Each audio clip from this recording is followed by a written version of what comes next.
जय Shri Radhe ji. Welcome to रंग group connect रंग एस्ट्रो एंड रंग एस्ट्रो। सबसे पहले हम शुरुआत करेंगे आपके जुपिटर के माउंट से। यहाँ की देखो, यहाँ पे कई सारे सिंबल आपको दिख जाएंगे, कई सारी आड़ी तिरछी रेखाएं दिख जाएंगी। सबसे पहले बात करेंगे इस पर्वत क्षेत्र की, यानी कि माउंट की। माउंट की सिचुएशन कैसी है? माउंट को अगर आप गौर से देख रहे हैं तो पाएंगे कि मध्य के क्षेत्र में काफ़ी उभार है, यानी बाहर की तरफ है ये वाला क्षेत्र। लेकिन ठीक साइड वाला जो ये बाह्य क्षेत्र है, ये क्षेत्र काफ़ी झुकाव के साथ यानी दबा हुआ है और बाहर की तरफ जा रहा है। लेकिन जो दबा हुआ है इस क्षेत्र में कई सारे सिंबल हैं और इन सारे सिंबल का बड़ा ही महत्व है, इनका अपना महत्व है और ये आपके जीवन को बड़े ही अलग अलग तरीकों से प्रभावित करने का काम हर कालखंड में करती है। हमारी आपकी किसी की भी हथेली की जो रेखाएं हैं ना, सब एक ही टाइम में आपके ऊपर पूरी तरीके से प्रभावी नहीं हो जाती।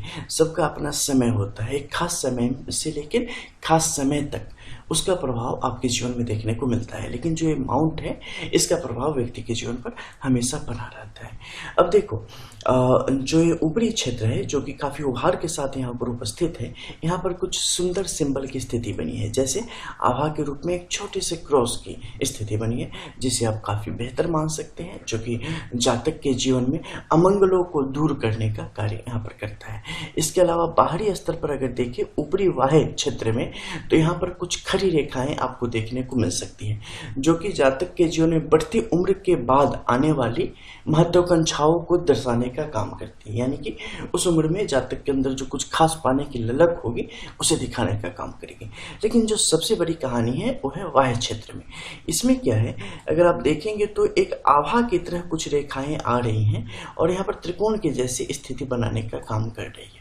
जिसे आप एक तरीके से अगर छोटे परिदृश्य में देखें, सिर्फ पहाड़ी क्षेत्र में, तो आपको पता चलेगा एक टेम्पल के जैसी सिचुएशन है। लेकिन जब इसे व्यापक रूप से आप देखते हैं, बड़े स्तर पर देखते हैं, तो ये त्रिभुजाकार आकृति को दर्शाने का कार्य करती है। और जब पहाड़ी क्षेत्र से ऊपर की तरफ ऐसी स्थिति आती है तो लोग की सोचने की क्षमता, जहाँ उनका लालन पालन होता है या जहाँ की उनकी पैदाइश होती है, उसके बिल्कुल इतर काफ़ी व्यापक होती चली जाती है और उन चीज़ों को अलग अलग कसौटियों पर कसना शुरू कर देते हैं। और लकीर के फकीर के जैसी स्थिति नहीं होती, ठीक है। वो जैसे कि मान लो एक नॉर्मल कोई एक खास धर्म में किसी की पैदाइश हो, लेकिन आगे चल के उसे उसमें संदेह दिखने लगे, वो काफ़ी अलग अलग चीज़ों में रुचि लेने लगे, वो दुनिया के जितने भी होली बुक्स हैं सबको खोलना शुरू कर दे, धर्म को जानना शुरू कर दे, कहाँ क्या कमी है, क्या क्या अच्छाई है वगैरह, और उसे संदेह की एक स्थिति बनी रहे, संतुष्टि उसे ना मिले।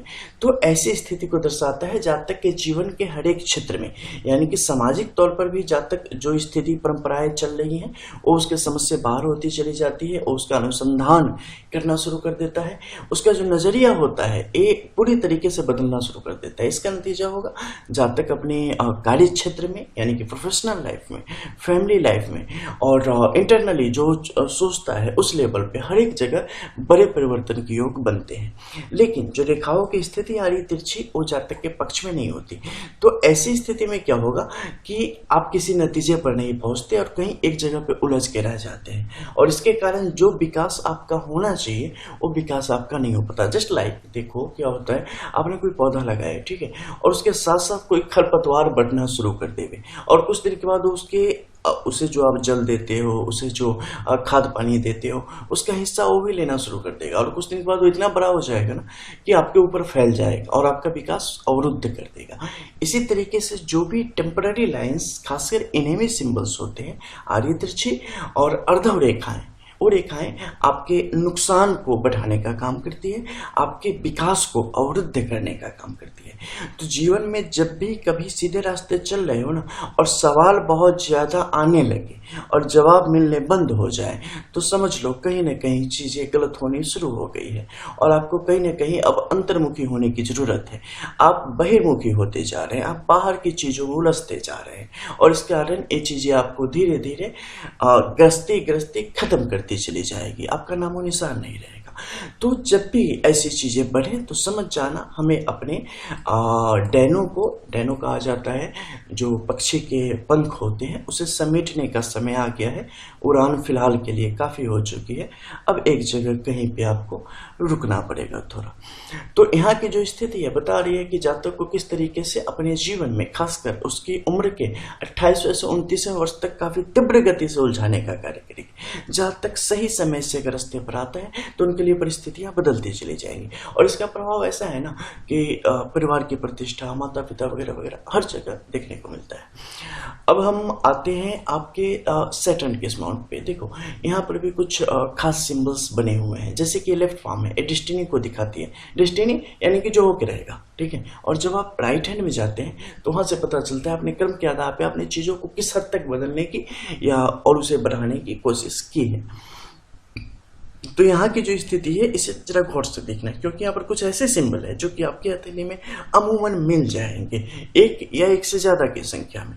तो यहाँ पर देखो, जब रेखाएं निकल के आई हैं तो रेखाएं बिल्कुल अलग अलग निकल के आगे की तरफ बढ़ रही है, छोटी छोटी रेखाओं के साथ सहयोग करते ऊपर की तरफ बढ़ रही है। लेकिन जब ये बढ़ रही है ना, तब इसके मध्य में आप पाएंगे कि एक छोटी मोटी ग्रहण रेखाओं को यहाँ पर प्रोत्साहित करने का काम कर रही है, आगे बढ़ाने का काम कर रही है। और ऊपर के क्षेत्र से जो रेखाओं की स्थिति आई है नीचे की तरफ, वो रेखाएं इन रेखाओं को काट रही है। अब देखो, सबसे असली देखने की अब कहानी यहाँ पर शुरू होगी। शुरुआत होगी आपके जो हृदय रेखा है उसके शुरुआती क्षेत्र से। रेखाएं निकली त्रिकोणात्मक अवस्था में निकली, बिल्कुल यहीं की तरह। अब यहाँ के ऊपर देख लो क्या है, अर्धव रेखाओं की स्थिति बन पड़ी है। अब ठीक इधर देख लो क्या है, विवाह से संबंधित जो कुछ खास उससे संभावनाएं, जीवन में प्रेम वगैरह से संबंधित जो कुछ खास रेखाएं हैं, उसकी रेखाएं यहाँ पर किस हद तक पनप रही हैं। अब रेखाएं ऊपर की तरफ चली, रेखाएं जो जो ऊपर की तरफ चली, इसमें कई सारे छोटे छोटे कॉर्नर नीचे की तरफ बढ़ते चले आए, तीर की मनिंदा यहाँ से निकलते चले आए। ऊपर गए, एक रेखा बिल्कुल कट के बाहर आ गई, फिर दूसरी रेखा ऊपर की तरफ चली गई। ये रेखा मध्य में भी बिल्कुल कटी हुई है, गौर से देखियो, ठीक है।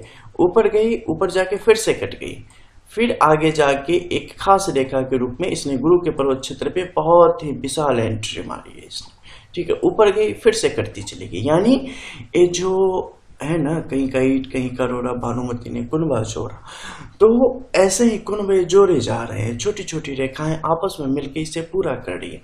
भावनाओं को देखने का काम करती है, रिश्तों के प्रति जो आपका नजरिया है, जो आपकी सोच है, जो आपकी भावुकता है, और जीवन में कुछ खास समय में आपके स्वास्थ्य संबंधी जो विकार है उन सबको दिखाने का कार्य करती है। खासकर वैवाहिक रिश्तों की पूरी जानकारी आप इस हृदय रेखा से स्पष्ट तौर पे ले सकते हैं कि किस प्रकार से ये आगे की तरफ बढ़ेगी, गंभीरता क्या होगी, उसका पावन पार्ट क्या होगा, उसके संबंध में यहाँ से जानकारी ले सकते हैं।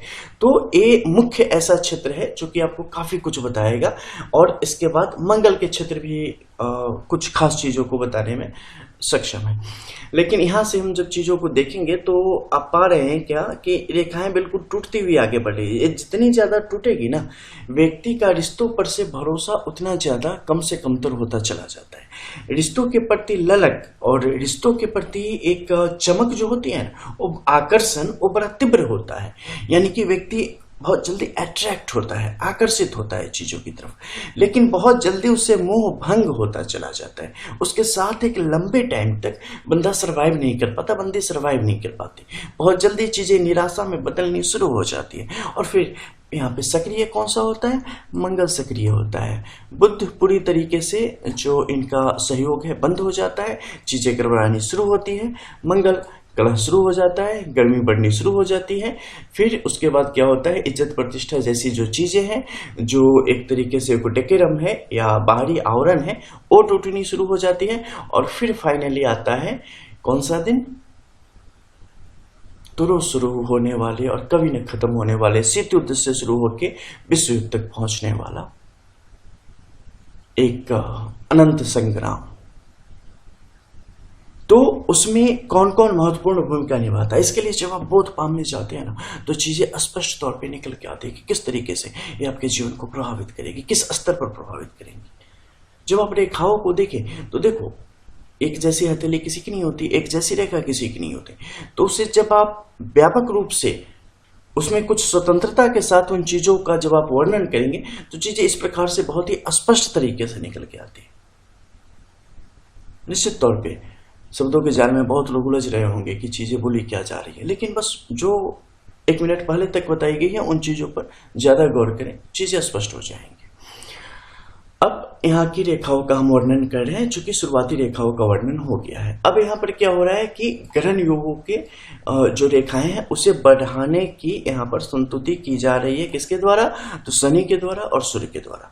अब यहाँ पर ऊपरी जो भी ऊर्ध्व रेखाएं हैं, ऊर्ध्व रेखाओं की स्थिति काफी बेहतर स्थिति में है, यानी काफी सक्रिय अवस्था में है, और इनका सक्रिय होना जातक के लिए उत्तम है। इससे क्या होगा कि आर्थिक मामलों में और कार्य क्षेत्र में शुरुआती रूप से जातक को बेहतरीन सफलता और बेहतरीन योग देखने को मिलेंगे।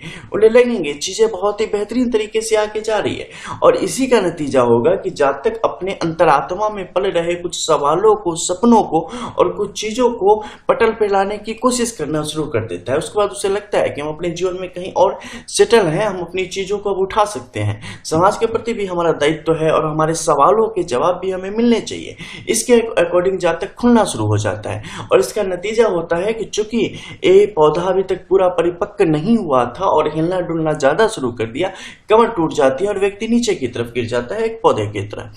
तो ऐसी स्थिति जातक के जीवन की तरफ बढ़ती चली जाती है, और उसके बाद एक कुंठा जातक के मन में फैलती चली जाती है। निश्चित तौर पे बहुत सारे ऐसे समाज सुधारक सो कॉल्ड या स्पष्ट तौर पे मान्यता प्राप्त भी या माने जा चुके भी ऐसे लोग हैं जिनके अंदर अगर आप जाएं तो आपको पता चलेगा कि कहानी कुछ नहीं थी, लेकिन चूंकि आप एक ऐसे दौर में रह रहे हैं या एक ऐसे क्षेत्र में रह रहे हैं या एक ऐसे बड़े द्वीप पर रह रहे हैं जहाँ एक बड़ी संख्या 90% तक संख्या ऐसी है जिसे किसी प्रकार की समझ की कोई जरूरत नहीं है, तो आप उसे किसी भी तरीके से समझा सकते हैं। तो इस प्रकार से उन्हें मान्यता मिल गई, नहीं तो किसी लायक नहीं थे। तो ऐसी स्थिति वहां पर आपको स्पष्ट तौर पे देखने को मिलेगी। अब देखो, सूर्य के क्षेत्र में बहुत सारी रेखाएं आई हैं, लेकिन रेखाएं पूर्ण तौर पे काम नहीं कर रही है, यानी कि जो विचार है ना, वो विचार संगठित नहीं है, एक सूत्र में नहीं पिरोए गए हैं, अलग अलग तरीके से पिरोए गए हैं। चाहे वो कार्य क्षेत्र में हो या कहीं हो, व्यक्ति का दिमाग, मन, मस्तिष्क स्थिर नहीं है, लेकिन वो किसी न किसी लड़ी को पकड़ के हमेशा आगे बढ़ रहा है, किसी न किसी रस्सी को उसने पकड़ रखा है। लेकिन क्या ये उनके लिए उत्तम है? नहीं। और अगर क्या ऐसे लोग किसी और का प्रतिनिधित्व करें तो उनके लिए उत्तम होगा? कदापि नहीं, कभी नहीं हो सकता। तो ऐसी स्थिति जब भी सूर्य के इस क्षेत्र में आएगी, जब दोनों बाहर तरफ से आड़ी तिरछी रेखाएं एक दूसरे को मिलाने की कोशिश करें, काटने की कोशिश करें, उसकी जो ऊर्ध्व रेखाएं हैं वो रेखाएं पूर्ण गति से काम करें और भटक भटक के काम करें, ऐसे में जातक के पेशेवर जीवन में यानी कि प्रोफेशनल लाइफ की जो चीजें हैं सने सने खराब होनी शुरू होती है। शुरुआत में उनके लिए सफलता के योग निश्चित तौर पे बढ़ते चले जाते हैं, और धीरे धीरे जो खुद से खिन्नता है और खुद से एक जिसे आप क्या कह सकते हो कि एक नकारात्मकता जो है वो आपके अंदर बढ़नी शुरू हो जाती है, और ज्यों ज्यों बढ़नी शुरू होती है त्यों त्यों ये चीजें तालाब को गंदा करती चली जाती है। जस्ट लाइक ऐसे आप इसे मान के चलो, और फिर ये आपके जीवन के तमाम पहलुओं को टटोलती है और फिर डिस्ट्रॉयड करने की तरफ बढ़ती है। निश्चित तौर पे समय रहते अगर इन चीजों पर व्यक्ति लगाम लगाता है तो चीजों से पार पा जाता है। अब लगाम कैसे लगाना है? देखो, अच्छी बुरी चीजें आपके जीवन का पार्ट है, या तो अच्छी होगी या बुरी होगी। अगर आप चीजों को अच्छा नहीं करोगे तो कालांतर में वो बुरी अवस्था में निश्चित तौर पर परिणित हो जाएगी। उसी तरीके से आप अपने जीवन को अगर सही दिशा में नहीं लगाओगे तो निश्चित तौर पे है कि जीवन के कुछ खास जरूरतें हैं उसे तो आपने पूरी करनी है, तो जीवन गलत दिशा की तरफ बढ़ेगा। सकारात्मक ऊर्जा में अगर कमी हुई है तो नकारात्मक ऊर्जा बढ़ेगी ही बढ़ेगी। आपके गिलास में पानी जितना कम होता जाएगा उसमें हवा उतनी ज्यादा बढ़ती चली जाएगी। फिर आप बोलेंगे कि हमारे जीवन में बड़ा कष्ट है, हमारे गिलास में बड़ा हवा है, भैया पानी कम क्यों हुआ? उसी तरीके से आपके जीवन में जब तकलीफें आए ना तो खुद के अंदर चले जाओ, पूछो कि कमियां कहां पे रही हैं। क्या कर्म के स्तर पे रही है, भाग्य के स्तर पे रही है, हमारी सोच नजरिए कहाँ कमी कहाँ रही है आपको स्पष्ट मिल जाएगा। जिस दिन आप खुद से ईमानदार हो जाते हैं उस दिन आपके सारे दुख दर्द खत्म हो जाते हैं। जिस दिन आप खुद से नजर मिला पाने की स्थिति में आ जाते हैं उस दिन आपकी नजर हमेशा के लिए ऊपर हो जाती है, फिर आप कभी किसी की नजर में नहीं गिरते। जिस दिन आप बहाने बनाना बंद कर देते हैं उस दिन से सफलता आपके कंधे पर विराजमान हो जाती है। और फिर वही शुरुआत की बात, जिस दिन खुद से झूठ बोलना आप बंद कर देंगे उस दिन से भाग्य बस किस्से कहानियों की चीज रह जाएगी। मिलते हैं फिर। जय श्री राधे।